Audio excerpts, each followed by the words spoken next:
The authors are new thinkers into the Delta fray. Jeff Conklin is the director of Cognexus Institute and author of several articles as well as a book about dialogue mapping, which contributes to the understanding of wicked problems.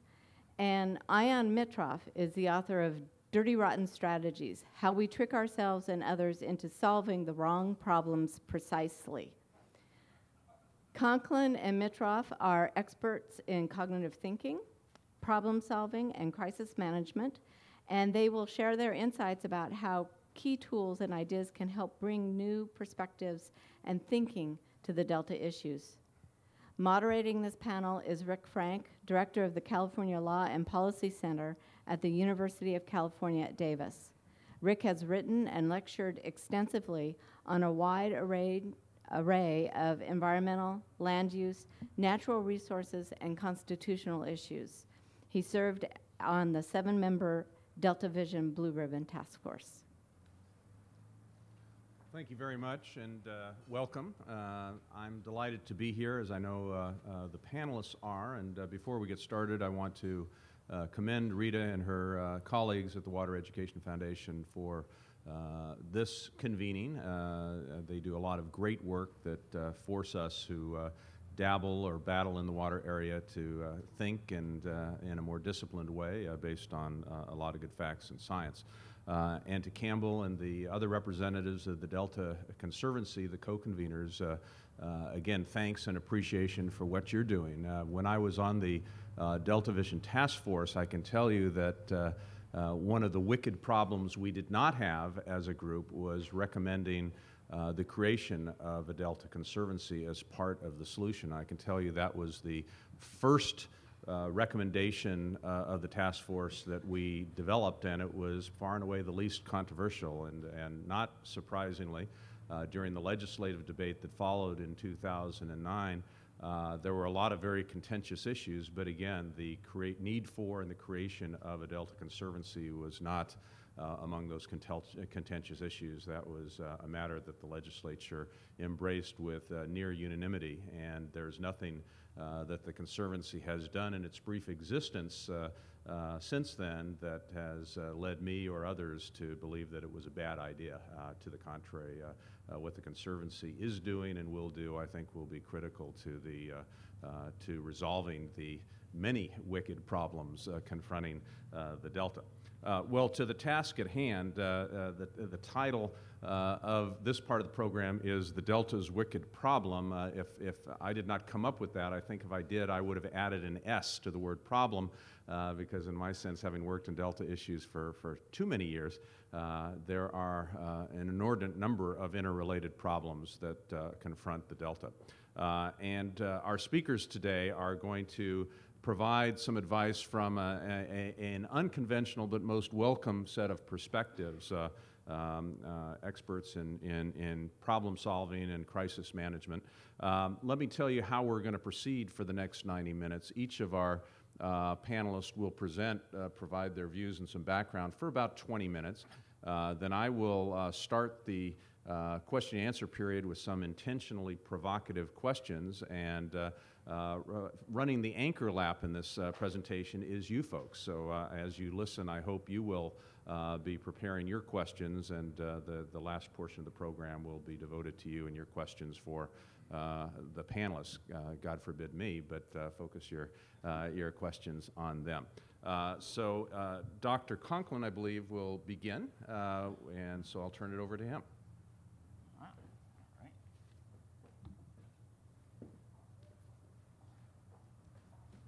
Well, hello. It's a tremendous honor and privilege to be here today. And now, is that better? Looks like I'm going to have to hunker down on this thing a little bit. Yeah, there we go. Okay, so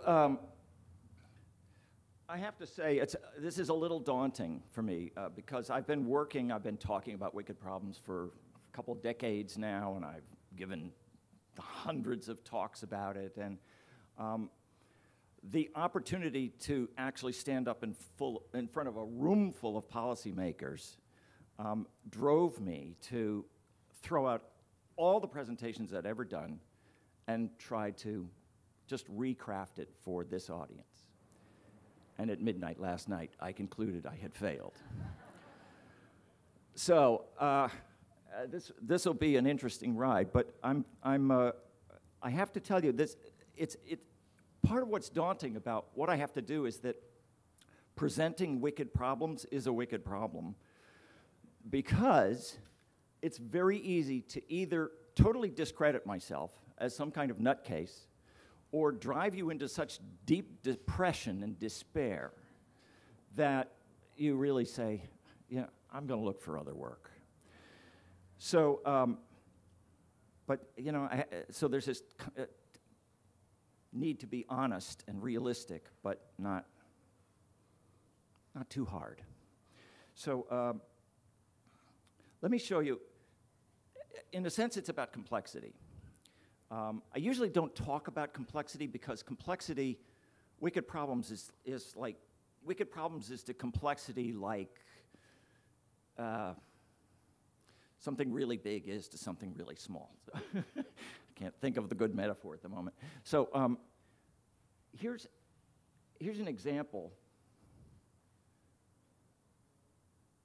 There we go. What button should I have pushed? Not the one in the middle? The one on the top?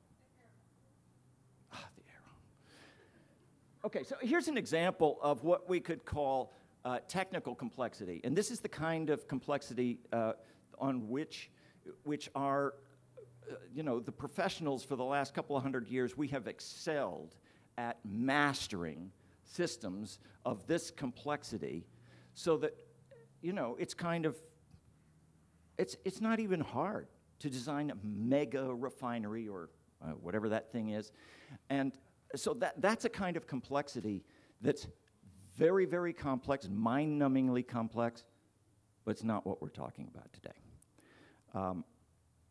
Another kind of complexity is a more kind of a conceptual complexity. How do all of these ideas and issues and stakeholders and past history, how does that all fit together?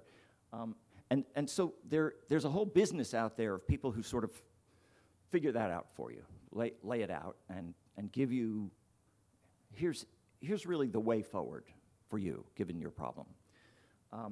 And at the risk of offending the consultants in the room, I've gotten disillusioned with that approach, and you'll see why in a minute. So here's the kind of complexity that I'm interested in. This, I'm not sure you can see this in the back, but this is a traffic intersection that, to me, is just a lovely image that represents social complexity, represents a wicked problem from the standpoint that, first of all, there's the sense of maybe a lot of motion, at least a lot of intent to get where you're going, but there's no movement. The thing is locked. And everyone in every vehicle there is sure that it's the idiot in front of them who's the real problem. So the natural, intelligent human thing to do is lean on your horn. And the only difference between this situation and the situation that we find in the Delta, for example, or with global warming, or any of hundreds, if not thousands of other wicked problems that mostly predominate the landscape, is that these people aren't being paid and have a career of blowing their horn. That's pretty harsh words, but I'm suggesting to you that part of, we've met the enemy and he is us kind of thing, so that's where I'm going. But I'm going to try to really make this go down smooth somehow, so we'll see how that goes. All right, so how do problems get wicked? Well, actually, Jim Mayer kind of said this already. In fact, he said a lot of my points in his presentation. But things start out as some sort of problem. It's often a scarce resource, but it could be other things. And so there's a conflict. There's some sort of conflict. But human beings are very good at solving problems. So they come up with a solution to the problem. But the solution generates other conflicts called unintended consequences. And so, yeah, that wasn't quite it. We got to do this in addition. And then we need this law and this agency and this whole new business sector. And you know, so the condition sort of accretes. You know, it collects like a giant coral reef. It accretes to a kind of a gridlock where the conflicts are now embedded in an ecology that depends on the status quo. And so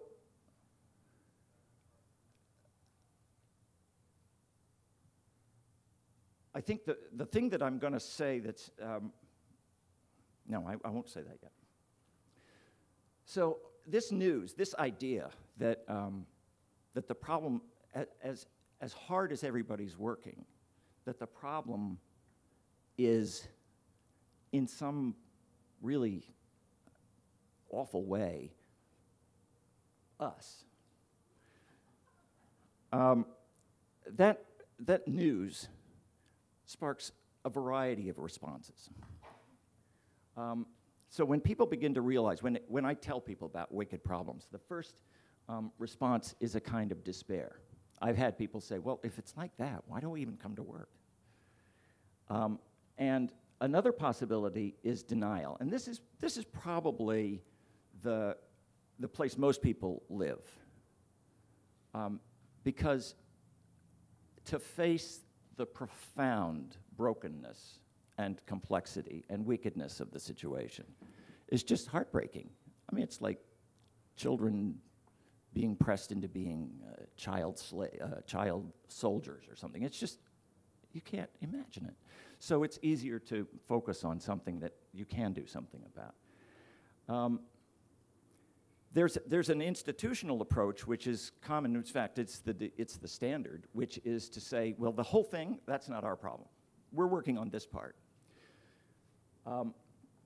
So the wickedness of the problem is because there's all these people who are working on their part, and of course, as Jim Mayer pointed out, what you end up with is a set of silos that live in a structure that makes it, that disincentivizes or makes it very hard to work together.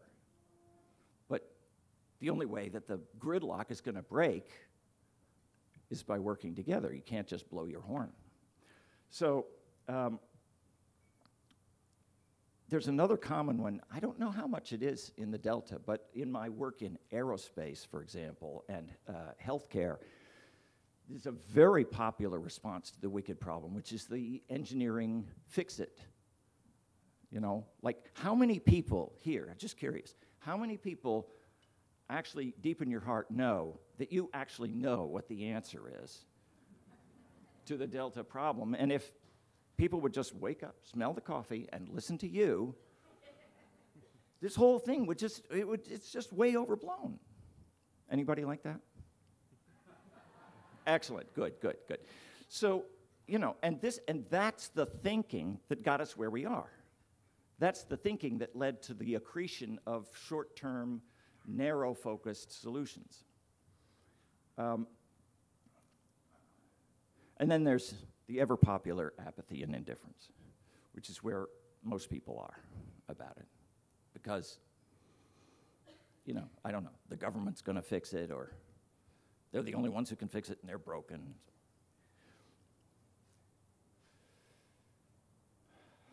So, I'm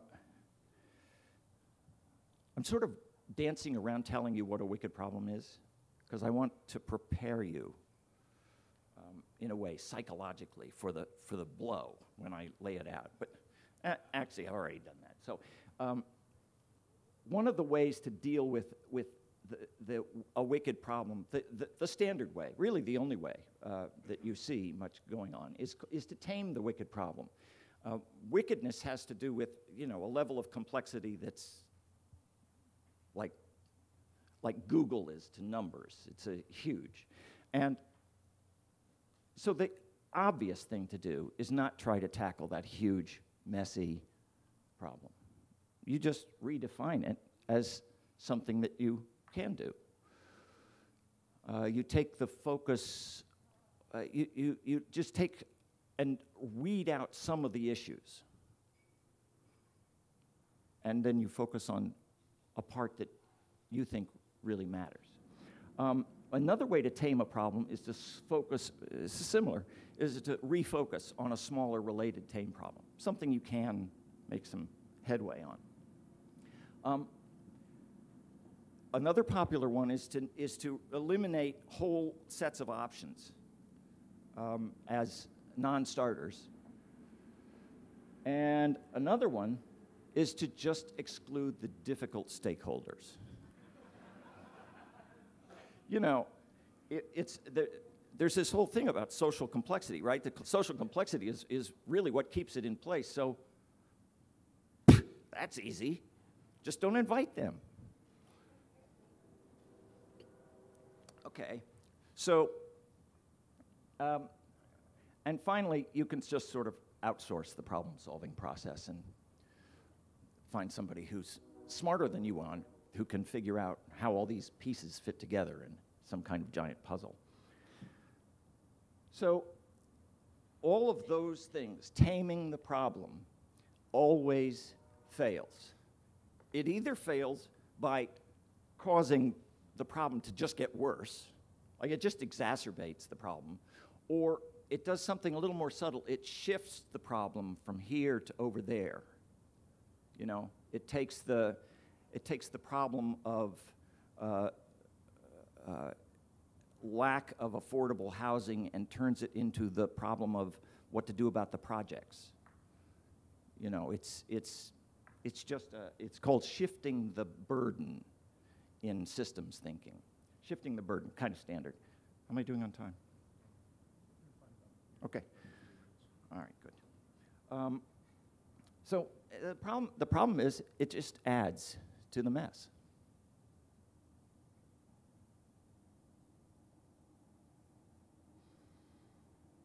So my role in life, it turns out, I met this guy, Horst Riddle, back in the 80s. And Horst Riddle came up with two things. He coined the term wicked problems, and he came up with a kind of a grammar for complex conversations called issue-based information system. But really all I am, it turns out, is an apostle for Horst Riddle. I just go around preaching the gospel according to Horst Riddle. And Riddle, so I'm going to quote chapter and verse, the reason he has this term wicked is that it was an ethical concern that he had, and we're talking early 70s. In his paper, Dilemmas in a General Theory of Planning, he said, it is unethical for the planner to treat a wicked problem as though it were a tame one, or to tame a wicked problem prematurely, or to refuse to recognize the inherent wickedness of social problems. It is unethical. So his view was that if he could cast it as ethical, I think, he could have people see, well, that's how I make a living, but it's not ethical. I'll find a way to help. And actually, I was just talking to Richard, and he said, he's noticing that some lawyers are actually getting into mediation because it works better for them, just ethically. So it's very interesting. So the ethical problem is participating in the gridlock, in being in one of those cars, instead of what? The picture doesn't really suggest a good way out, but that's kind of the problem here too, isn't it? What's the way out of the gridlock we find ourselves in? Like reinvent government or fundamentally change human nature. Or it's hard. It's hard. So, and Ian's going to actually give you much more uplifting part about that, I hope. So here's what Horst Riddle said are the characteristics of wicked problems. And I've boiled his list of 11 down to 6. So this is somewhat abbreviated. But each potential solution illuminates new aspects of the wicked problem. What that means is that ultimately it means that linear approaches will always fail because you don't understand what the problem is until you have solved it or tried to solve it. Actually, you never solve wicked problems. We'll come to that in a minute. So it turns our whole deep wiring about how to solve problems on its head because no solution, no plan, no failure, no learning, no progress.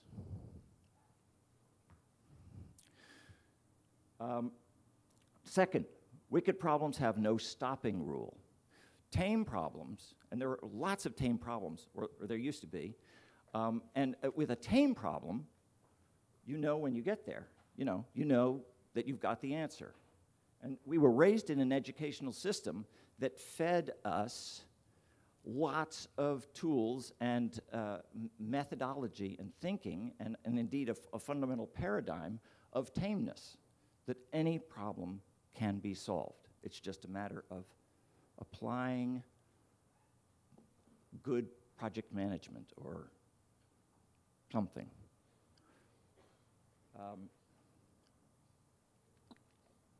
Wicked problems don't have a stopping rule. The stopping rule for wicked problems is you run out of resources. That's how you know when it's done. Solutions to wicked problems are not right or wrong. I think that's probably, for this audience, probably pretty obvious by now. Every wicked problem is essentially unique and novel. What that means is there's this, I think I may say this in a few slides, but there's a symmetry of ignorance. There are no experts who you can hire who will come in and tell you the answer or even what the problem is because no one's done the San Joaquin Delta wicked problem before. And so there's really not, you have to adopt the attitude going into it that you really don't know. It's never been done before. It's not your standard professional mindset going into a problem, right? It's not usual for a group of professionals to sit around and say to each other, we have no idea what we're doing. And everything we know is wrong.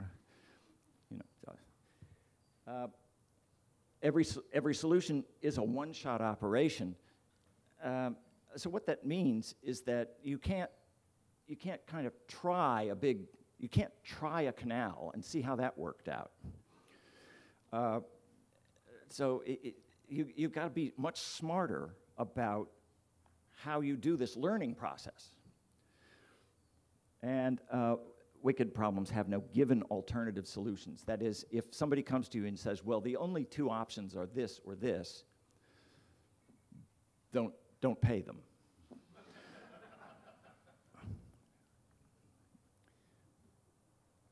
So I want to tell you a little bit about this. One of the fundamental things that has come down to for me is that we have this profound belief in, probably more accurate to say addiction to, a linear approach to problems, a plan that lays out the steps, okay? And everybody knows you got to have a plan. So all projects are always done this way. I mean, you have to get funding and resources to do it. And everybody knows that the basic flow, if this is a picture, by the way, this is based on some empirical work that we did studying cellular phone chip designers in Austin at Motorola. And so I'll show you one of the analyses that we did. We gave them a problem to solve, which was how to build a multi-elevator system for a building. Well, you know, they were very, very good. They had 20 years of experience, top of their trade in designing chips, but elevators was a novel problem for them. So we got to watch somebody who was an expert problem solver faced with a completely new problem. So on the face of it, it's pretty obvious. I wish I hadn't done that. Okay, so which button is the light? Thank you. Okay. Oh, that. Oh, and then you don't put your finger over it. If you ever do this, don't put your finger over the hole on the end. Okay, so you start, obviously, at the beginning of time with the problem. You have to identify the problem, get really clear about the problem, get good agreement about what the problem or the objectives or the goal is, and then you work your way down over time toward a solution. I mean, it's obvious. And what we've done for very large projects is we realized that you can't orchestrate a kind of a straight line like that. So instead, we break it into phases or steps or stages, each one of which has its own local objective of accomplishing this. And then you can move on, pop down a step towards the solution, and at the end, voila, we have it. And these steps, this is kind of a very sort of archetypal version of the waterfall, but in this picture, we've got just 4 phases. Most people have, you know, really good ones, like 7 or 12 stages. And this one just has gather the data, analyze the data, formulate a solution, implement the solution. I mean, it's intuitive, it's obvious. Here's what happens when you take a really smart person and give them a novel problem.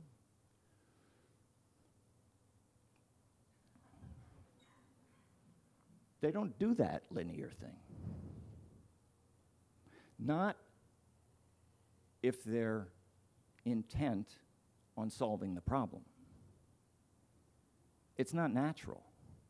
It's not the way this machine works.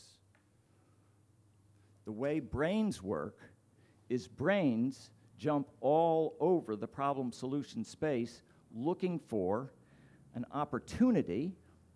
This is called opportunity-driven problem solving. Looking for the opportunities to make the biggest progress on this huge, buzzing, blooming confusion of a mess. So the green line is reality. That's how it really is. That's how people work. That's how organizations work. And the red line is what we've been taught to do. How's that working? So the green line, by the way, is a picture of learning. The person doing the green line, they're learning. The person doing the red line, they know. So the red line's great. If you've got a problem, if you have made a career of making widgets and somebody says, I need the widget to be submersible. Oh, great, okay, we can do that. And you just tweak what you already know. If the problem is truly novel, you've got to be the natural thing, the thing that is the only way it will move forward, looks like chaos. Very, very uncomfortable, because the whole thing is kind of careening all over the place, and you can't, you can see, I mean, if you try to nail down what's the problem before you go ahead, you're going to get the wrong problem. You're going to go off and solve the wrong problem because you didn't know enough about this complex adaptive system that you're working in. So what you did, you made a mess.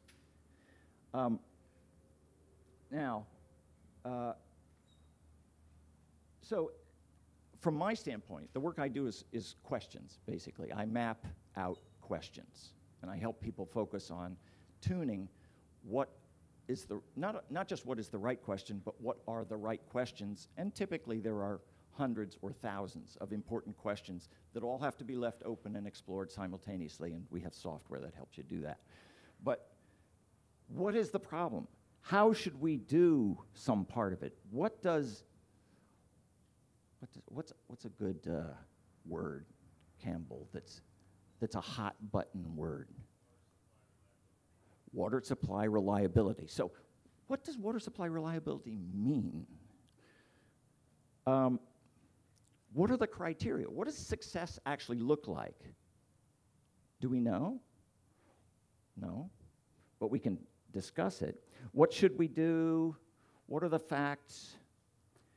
How should we do something? So these are all the kinds of questions, and the great thing about being somebody who works between many different, I'm dabbling in the Delta today, because my work is with Southern California Edison these days, working on the utilities problem and renewable resources versus grid reliability. Over there, it's grid reliability. And it's all the same stuff. It's amazing. You get involved in enough wicked problems, you begin to see it's the same thing over and over again. It's the same set of fundamental issues, the same fundamental failure to address what's really needed, and the same scurry of action and putting out fires looking like progress, but just making a bigger and bigger mess. So, yeah, I got to wrap up. All right, so, yeah, nothing there. Okay.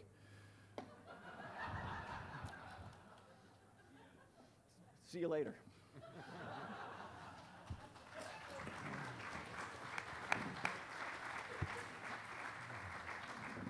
And you will. But now we'll hear from Professor Mitra.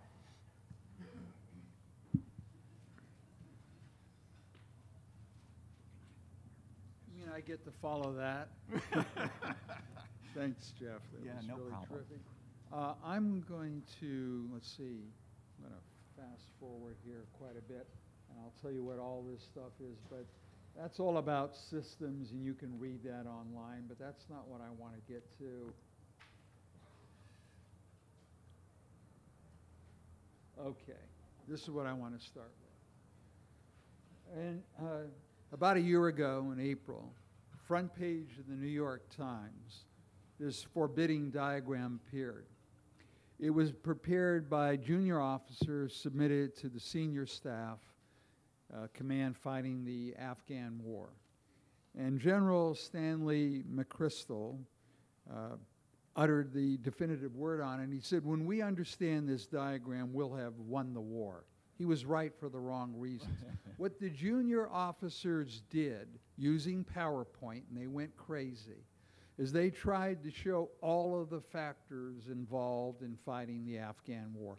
Not just the war fighting strategies in isolation, but the drug fighting and the corruption and all the stuff going on. And it's a blizzard. Of course it's a blizzard. Let's see if I have a, no, I don't have one that's blown up from there. Now here's the point. Most of us, certainly the generals, had not been trained, educated, rewarded to handle messes.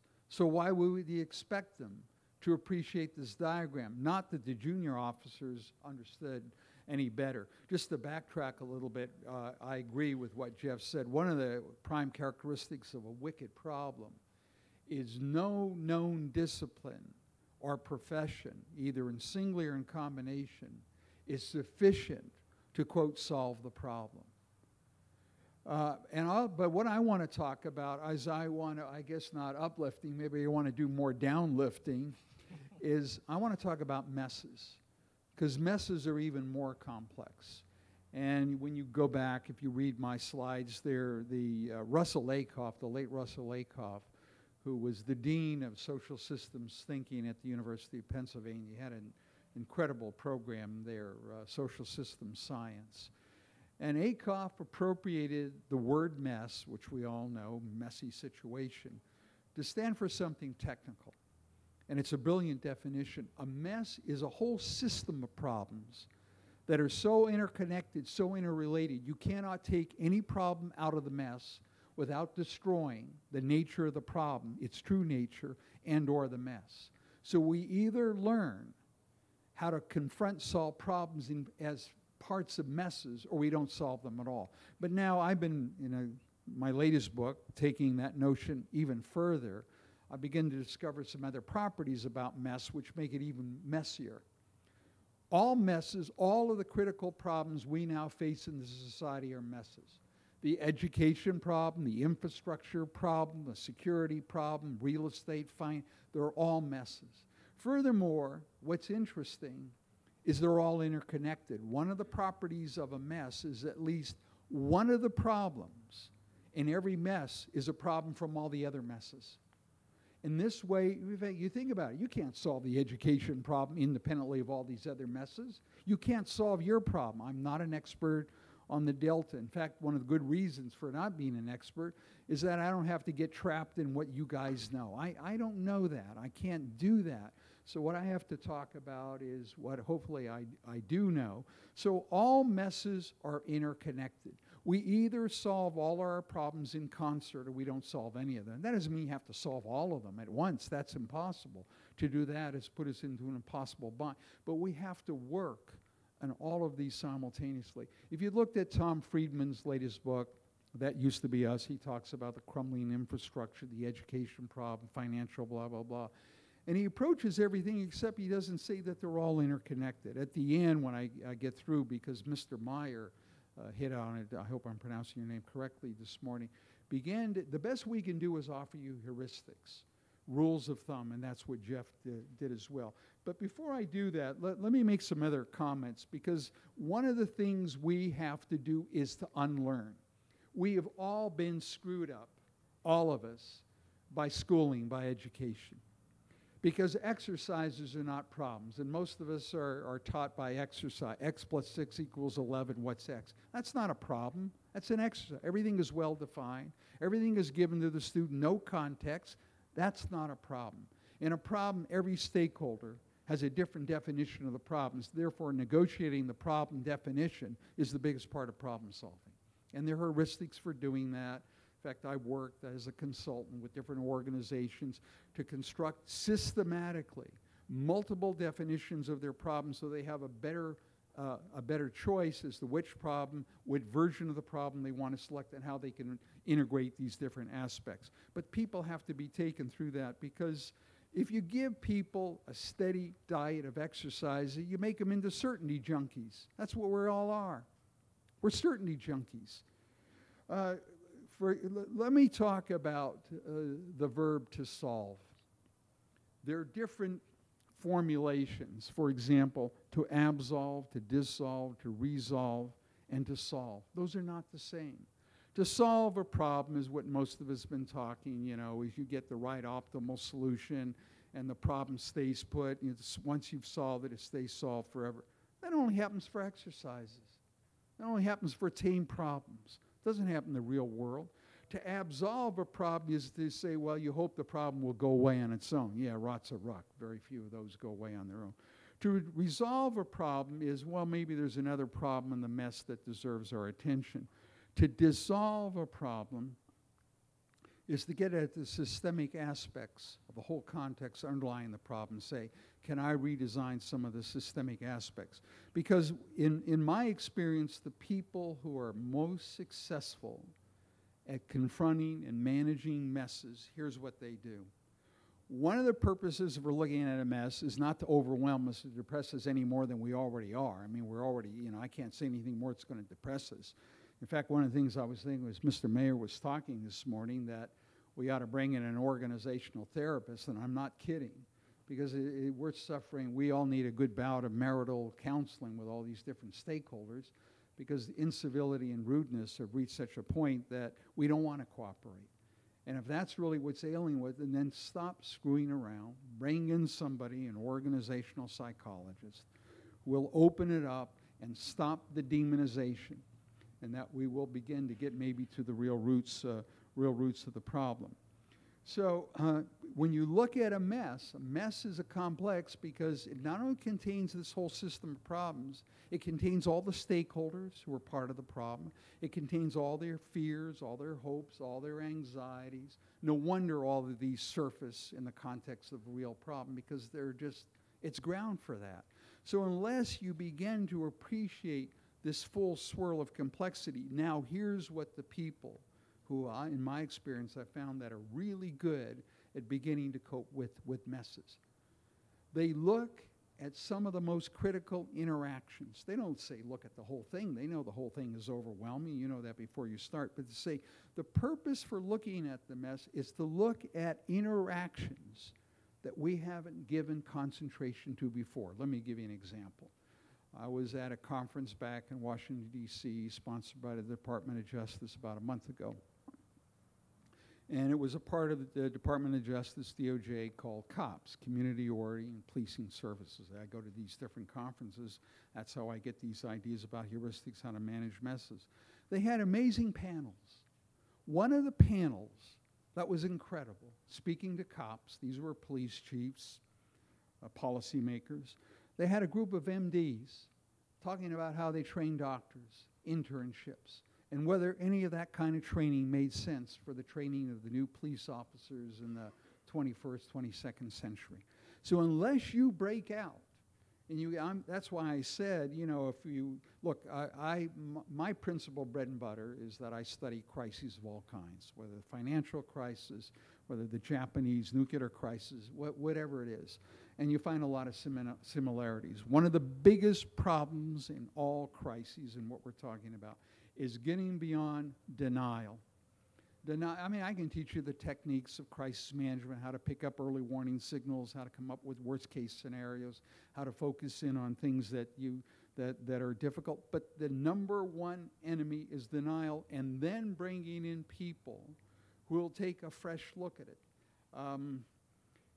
Maybe the best thing I could do is tell you one of my favorite jokes. It's about a guy who goes to a psychiatrist. The psychiatrist says, well, what's your problem? The guy says, well, look, I'm dead, but I can't convince anybody else in my family that I'm dead. And the psychiatrist says, okay. So after 6 months, the psychiatrist gets frustrated. He says, look, if I can convince you you're not dead, will you give up this belief? And the guy says, well, yeah. He says, you don't believe dead men bleed, do you? No, that's impossible. So psychiatrist takes out a pin, he pricks the guy, and a little drop of blood comes out, and the guy says, I'll be damned, dead men do bleed. If we think that just rational data and arguments alone are going to convince people out of deep-seated beliefs, we're crazy. One of the things we have to do when I talk about thinking about interactions or bringing in people who think differently about a problem, let me tell you a story. Then perhaps can stop and get questions. This is a real story. A guy wanted to introduce massive cost-cutting savings in a company. But if he came in and presented, this rational diagram with, all the arrows and everything, it would be rejected for whatever reason. People didn't want it because they wanted to be in control of their own bailiwick. And this was a large corporation, a lot of plants all around the world, and each plant had a top plant manager. So in going around the company and looking at all the different operations, he noticed something that was not only puzzling, strange, but he knew it was the opening. Here was the opening. When you worked in the plant, everybody had to wear a hat, a baseball hat. And he noticed that all the baseball hats were identical. But in some plants, they cost $5. In other plants, they cost $20. Well, that was a good example of not achieving cost savings. So what he did is he took a hat from each of the plants, brought it into a room like this, put them all on a table with the cost of the hat on labeled on the hat, stuck on the hat. Then he brought in all the plant managers, and he let the picture do the talking. And that caused them to say, okay, yeah, we got to make some changes. Now, I'm not saying that if you get simple-minded that, just tell a good story or have a good diagram that's going to change people's mind. I mean, God, that's naive beyond belief. But my point is that if we don't find ways of cutting in that are dramatically different, you don't need Jeff and I to tell you how to fight the old fights. You guys know how to do that. When I work with corporations, one of the tricks that I use is take a group about like this size, and I split them up to at least 4 groups. One group is charged with defending the status quo. It deserves its stay in court. Nothing's going to change. Another group, complete radical change. Bring in different experts. And then you have groups in between. And each of them have to work out what the policy implications are, what their policy. But even more what they have to do, they have to tell us what are the fundamental assumptions that drive that view of the world. Because then we have a debate about the assumptions. Then we close off saying, you've heard the alternatives. What's the best that we can get at this time, at this point in time? I mentioned Russ Akoff, and I'll stop with that. Russ Akoff was the one, again, appropriated the word mess. One of the great interventions that Russ had was something called idealized planning. Idealized planning is not utopian planning, but it says, if we were designing the system today, what would it be like, and how can we work towards that design? And how Russ got it was years ago. He went to a presentation by a VP from old AT&T, and this is where they had the rotary phones. And a guy held up a phone. He said, you know, the only innovation we made since the system was invented, putting a little dot, you know, where you put your finger so you can guide your. He said, if we were building this system from scratch, and we wanted to have the characteristics that we think are ideal, and you can have a debate about ideal. You can put people into different groups and say, come up with idealized design. Here's the point. We don't have the right debates about the things worth debating. A system is not the sum of the separate problems. It's the product of its interactions. A system is 1 times 0. You do perfect in one part, but you do 0 in another part. 1 times 0 is 0. So we don't look at the interactions, and we don't look at novel interactions. So when I talk about, you know, as Mr. Meyer was talking this morning, I thought of, maybe we ought to look at the Delta as a mental health problem. Doesn't mean everybody's sick or deranged or insane. I'm not saying that, but we've all been traumatized. When I deal in crisis management, which I do all the time, I either give people pre-crisis trauma training, or I assume that they have been traumatized by what they have witnessed. When you have long-standing problems, given my background, I'm a fellow of the American Psychological Association, among other things, is that I assume that we don't solve problems coldly, dispassionately, and all the rest. That's nonsense. Maybe you do that, X plus 6 equals 11. But not in the real world with real problems. I could give you a ton of other heuristics, but the thing is that there are only heuristics for solving these messy. No one can guarantee a solution. That's why I talk about dissolve, and resolve, and solve. But we've all been set up, and my PhD is in engineering, by the way, so I know what it is to be hammered and brainwashed with, quote, solving problems. In fact, I even know why a lot of people go into engineering, because it promises you a little world where everything is all controlled. You have formula. Well, if you've done engineering, you know that's not true, because there's so much intuition that actually enters into real engineering. Anyway, I could share with you other heuristics for managing messes. I mean, Akoff said it best of all. Managers don't solve problems. They cope with messes. And that's what we're all doing, struggling to cope with messes. So I wish we could elevate the conversation, to be honest, and say that, no, you're not going to solve these things, but we can manage them better. We could talk about what better is. We could talk about ethics, and we could talk about what that means. And we could talk about bringing in not only the traditional stakeholders, but the wild cards, the stakeholders we haven't thought of. I mean, one of the things that changes systems, I hate to say it, but those of you know about the Middle East revolution, the Tunisian street vendor who burned himself to death. He couldn't take it. And often what changes start is by somebody who can't, maybe not that horrendous, God forbid, just says can't take it anymore, and we want to change. We want to break out of the old ways that we have framed our problems. So we either learn to manage messes, or they will manage and mismanage us. At that point, let me stop and carry on. Thank you.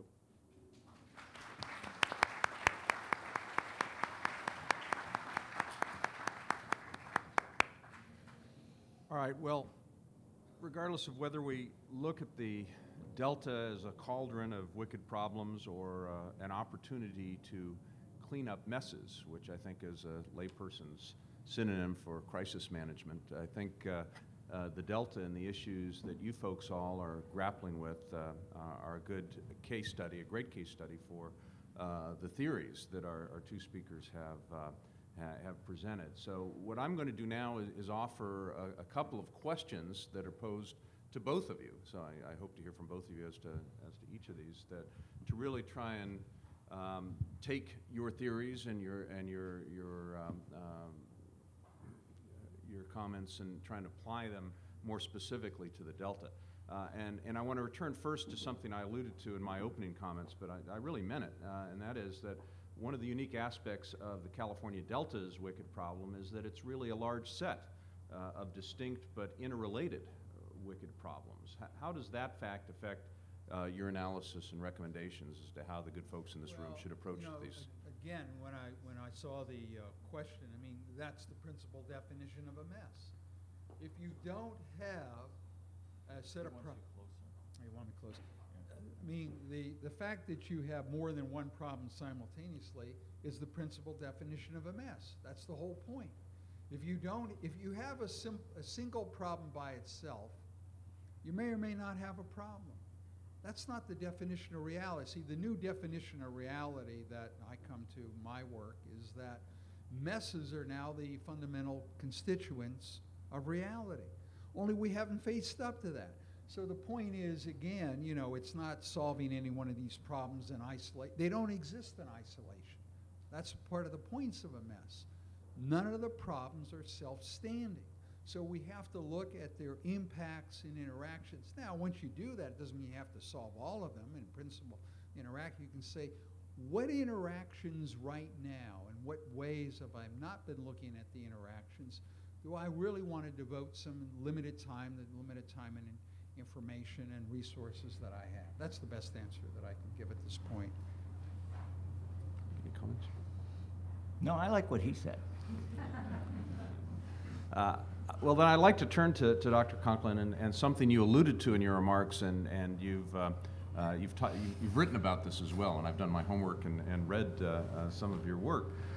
You suggest that there's a catch-22 relating to wicked problems, that you can't first learn about the problem without first trying solutions. But in the case of the Delta, the potential solutions are both enormously expensive and take a long time to implement. That is true regardless of whether you're talking about improving levee safety in the Delta, trying to address the critical ecosystem problems that the Delta is currently facing, or potentially constructing a peripheral canal. How do we surmount the catch-22 in the case of the Delta's wicked problems? Well, I guess you have to start from the place of kind of stepping back and letting go of all of your certainty, admitting that there's almost a quality, as Ian said, of if you've done any real therapy or personal work, you know that you sort of have to hit bottom.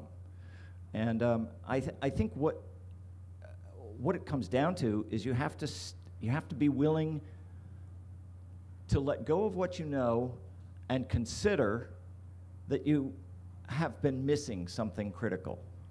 And you don't have to implement the canal to find out that it didn't work. There's lots of ways of doing a little mini canal or a simulation, but it's a way of, there are lots of ways of studying the problem-solution interaction. System dynamics is all about trying to understand how, if you change this, what's the consequence going to be, and what might the unintended consequences be. But if looking for, systematically, rigorously looking for unintended consequence of any proposed action is not a part of your planning process, you will create messes. You're just going to stir the mud. And so but in order to be willing to do that, you have to be willing to step away from, I got my problem, I got my scope, I got my charter, we're working on this part. I hope you guys are doing okay over there, I'm working on this part. Sure hope we meet up by and by. You gotta let go of that whole frame of mind. It must fundamentally be a dialogue. Because the only thing that's really missing, fundamentally, is shared understanding. And the worse it gets, the more gridlocked it gets, the more it's an absence of shared understanding. So just, you know about how to learn. How do you learn collectively? Now. Let me add on to that. Let me just tell a short story. There's an artist by the name of Mark Lombardi. He was accorded the dubious distinction after 9/11, the only artist to have FBI agents visit and take a look at what he did right after 9/11, because he was part art historian, graphic artist, and what he did is he had these long, big, intricate diagrams showing the interrelationships between the bin Laden and the Bush family and all the financial dealings. I cannot stress enough the importance of bringing in people who look at problems differently. For example, again, this morning I was thinking, what would happen if one brought in an epidemiologist and looked at the Delta problems, through that filter? Because we all get trapped into the same thing. One other thing that I neglected to mention, one of the most critical parts of a mess is that at least one of the problems or set of problems in any mess is in a crisis or a near state of crisis. And another thing that, building on what Jeff said, is that one of the worst things that can happen to a mess is that all or nearly all of the problems in a mess are wicked. Then you have a wicked mess. And trust me, no one has been trained to handle that. I mean, if you think, I'm not being critical of you. If I'm critical of my own profession as a university professor. Where in God's name do we really teach people how to handle really complex messes and critical? That's why Horst Riddle is somebody who really, really stands out. So if I have to put the finger of blame, I put it in my own house, and I have enormous gratitude for with which you struggle mightily every day. You struggle with messes. Let me just also throw in that I think this gathering is actually an extremely hopeful sign, because the only way forward is to get the system in the room and begin to talk. People created the problem. People are holding the problem in place. It's only through dialogue and real listening that there's going to be any shift from the gridlock. One other thing is that I've done it even with governmental units, organizations, not just with corporations, that are in real conflict, deep conflict. And one of the things you can do is give them a brief, a workshop, lecture, not a lecture, but on different forms of resolving conflict, how people handle conflict differently. And there are various exercises you can do. For example, getting somebody with dire opponents that each has to state the other person's position to the satisfaction of the person with whom they're in disagreement. And that in itself, there are other exercises do, not magic, not perfect, do help to lessen some of the conflict. It'll never go away, and perhaps it shouldn't go away. Because if it goes away, then the worst thing we can do is solve the wrong problem precisely. In my previous work, there are two errors. Most people don't know about type 3 and type 4 errors. Type 3 is where you trick yourself into solving the wrong problem. Type 4 is where you trick somebody else. We all know all about that. Where somebody else tricks you into solving the problem that they want you to spend your energy on because it serves them well. Well, how do you avoid solving the wrong problem precisely? Only you have multiple alternatives as how you formulate the problem. You have only one formulation of the problem. It's almost a guaranteed prescription for solving the wrong problem. So you got to break out of it. In your presentations, you both alluded to the keynote address this morning of Jim Mayer, and I want to return to a couple of those themes as well.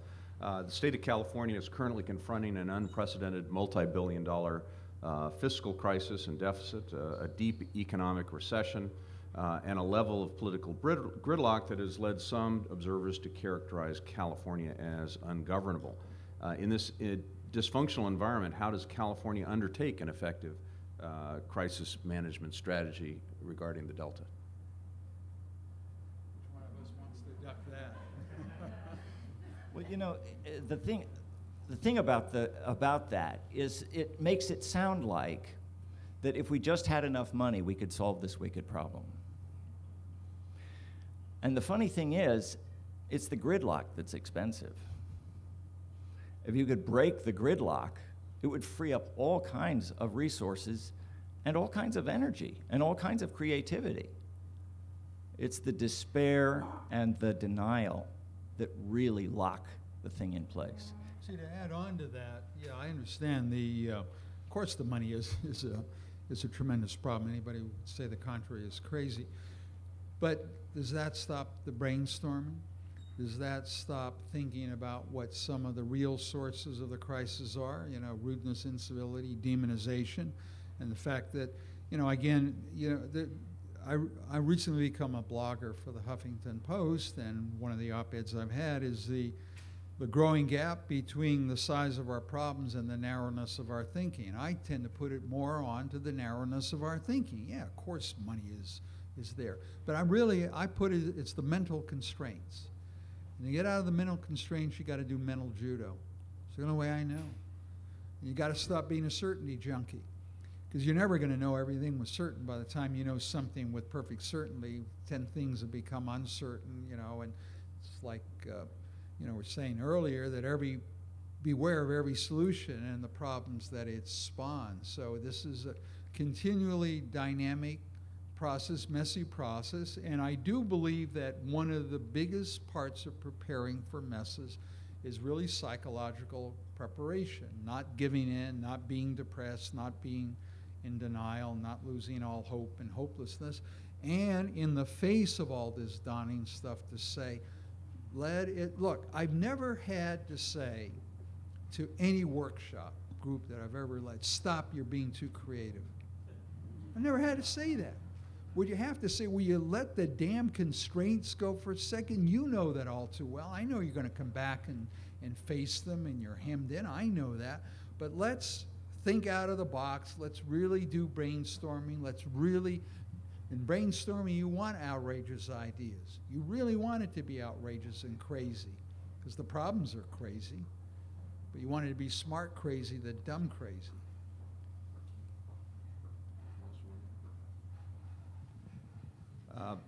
Dr. Conklin, you've written that, and I'm quoting here, productive movement toward a solution requires powerful mechanisms for getting everyone on the same page.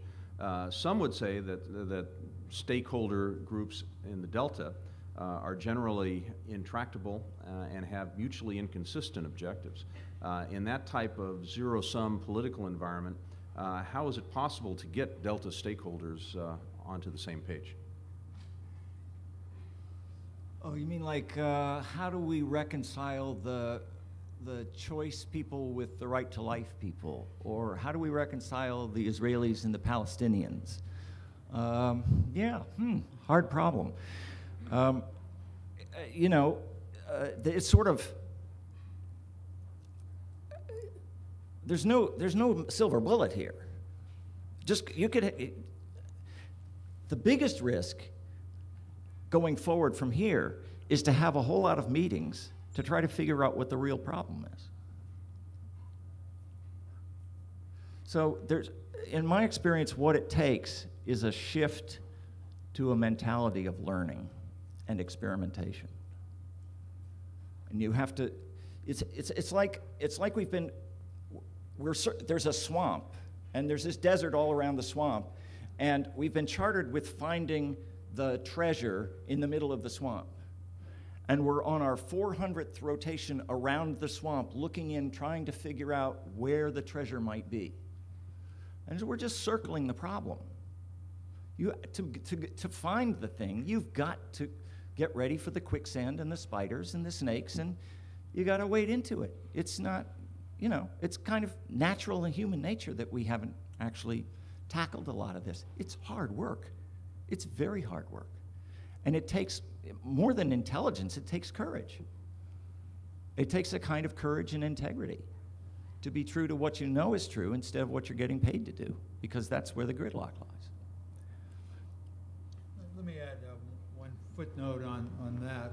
Recently, for my own self-education, elucidation about messes, I read a number of books on historical and contemporary neoconservatism, and I'm anything but a conservative, a neoconservative. But I found in reading it, although most of it is certainly not to my political liking, that a lot of it does make sense. And that's why I believe firmly in getting people to restate the position of the other. That's not a magic bullet in itself, but the point is that you can't just leave conflict resolution to itself, because we know it doesn't happen. So you have to go through exercises that will kick you into a different space, and you need with somebody who will guide you along so it doesn't blow up. But you have to go through that again and again and again, because one of the books that I recently gotten through reading is The Psychology of Demonization. It's incredible. How do you get people off the demonization kick? Because, again, that's what, we've done when you talk about the breakdown in communication between stakeholders. And again, no magic bullets, but you use the best that we have that's out there. And there has been advance in what we've learned about how you get people off of demonization, not perfect. Should we open it up? All right, we're going to turn it over to you. You have an opportunity to hear from and interrogate some two thoughtful people who are clearly thinking outside the box and challenging you to do so as well. Alf? What's the trigger for getting people to move beyond the interest? I mean, is there a good idea for a trigger? I mean, is it a governor doing something? Is it, what is it? How do we get people within organizations and between organizations to move beyond their interest to kind of get to that question of what's the problem so we're solving the right problem? What's the trigger? Historically, natural disaster or war. Yeah, don't mention it. Well, I mean, the top leaders certainly is critical if they can set the tone. If they can come together and say, yeah, we've had our disagreements, and we will, but we're going to look at the problem differently. It's not that all change, goes top down, because in today's organizations, a lot is bottom up and sideways and all the rest of that. But we could talk about that in itself as a whole topic about how you get organizations to change or institutions. And a lot of it is, frankly, it is a major crisis or a near-death experience. The trouble with that is that because in dealing with crisis, once the crisis is over, everybody wants to get back to normalcy, and I understand that, because they don't want to relive it. And so they don't go back and say, what lessons does the crisis teach us that we should incorporate so we'll help to prevent or mitigate the next crisis, okay? And one of the reasons why I got into crisis management, because they're all around us. And I've been doing it, say, for about 35 years, and you can see it's incrementally very slow for organizations to learn how to do crisis management. But there are some that are really, really good. There's some that are really crisis prepared, a lot of crisis prone. And the crisis prone, they just keep perpetuating crisis after crisis. Now, here's one of the things I would leave you with. The organizations that are well prepared for a crisis, they're proactive, they are prepared for more crisis than they experience, they're far more profitable. So it pays off that if you're prepared for messes and for crises, it helps you do your day-to-day normal business even better. And that's the primary selling point. It's not just, preparing for the inevitable or the unthinkable, but it helps you do the day-to-day because, you're looking for glitches and all the rest of that. The point is that, Jeff and I are both talking about a different kind of complex thinking that is needed for this complex, messy world in which we all now live in and we're creating. And the old ways just make it worse. They don't, not only don't solve the problem, they just make them worse. Alf, the other thing I would add is that people actually do want to make a difference, make a meaningful difference. And so you can start by just inviting the people who are willing to sit down with the enemy and see what happens. And if you get some success there, you might actually find that there's a lot of people that are really ready to make the kind of changes needed. Alf's question reminds me of the 1970s. In the mid-70s, as many of you remember, we endured a rather severe drought. And in the about 1977, a then visionary political leader, a fellow by the name of Jerry Brown, decided by executive order he would create a governor's commission to review California water rights law to kind of address and hopefully anticipate some of these problems. And he brought some of the top thinkers in the state, including the then just retired Chief Justice of the state of California, Donald Wright, and brought some talented younger folks from my alma mater, UC Davis, to staff that effort. And they worked for a couple of years, came up with some very bold, outside the box recommendations, presented them with great ruffles and flourishes to the governor and the legislature, and there they sat, and nothing really happened. So, because we had some wet years and people moved on to other issues and controversies like property tax reform, Prop 13, what have you, and everybody just kind of lurched on to the next crisis without addressing that one. So you can see the trend. You know, the reason I and I are sorry, yeah, the reason we're in this business is because we want our grandchildren to have a livable world, and the Delta's not the only wicked problem around. You know, so as a civilization, we actually have to learn how to deal with this phenomenon at a level that's like vastly more effective than what we've been doing, or show's over. You know, we're very close. I mean, there's a lot of taboo stuff here that, about 11 years ago, I did, for me, one of the most interesting studies I ever did, wrote a book on spirituality at work. Or I went out to look at, you know, what do people think about spirituality in organizations, not New Age, mumbo jumbo, none of that stuff. And where some organizations, quote, more spiritual than others and embody spiritual values, that kind of thing. And lo and behold, yeah, I was able to find. And the coupling with profitability. And one of the key things that I asked is people, how much of your whole self can you bring to work? You know, can you bring your brains, your humor, and your emotions and everything? And what you find is your organizations, quote, with a more spiritual bent, and you find them all, you know, not a large number. They got more of the whole person coming to work, and they didn't abuse that person, so they got more of the creativity coming out. So we kid ourselves, you know, of course, it's a taboo subject, can't talk about it, obviously, in all venues, all kinds of organizations. And by spirituality, it didn't mean religious, they didn't mean proselytizing, didn't mean any of that stuff. And they went to great lengths to make sure that nobody was pressured to sign into a company religion, any of that kind of stuff. Ben and Jerry's is one of the places that did it, and I can name other organizations. But the point is, yeah, I mean, you know, you have to have a hope, or, you know, don't let all this stuff get you down, and that's why I believe in you got to be prepared psychologically, or you cannot address these kinds of problems, and in reality, you can't address real complex problems. Got to have hope. The root of the word enthusiasm is ens and theos, the spirit within. You tell me how you accomplish anything great or small without enthusiasm, and it's spiritual. There's a gentleman, I think, over here has a question, and equally important, he has the microphone. Hi, gentlemen. So I'm curious, a lot of your approach seems to be about embracing the complexity that is the problem. But then how do you incorporate the time variable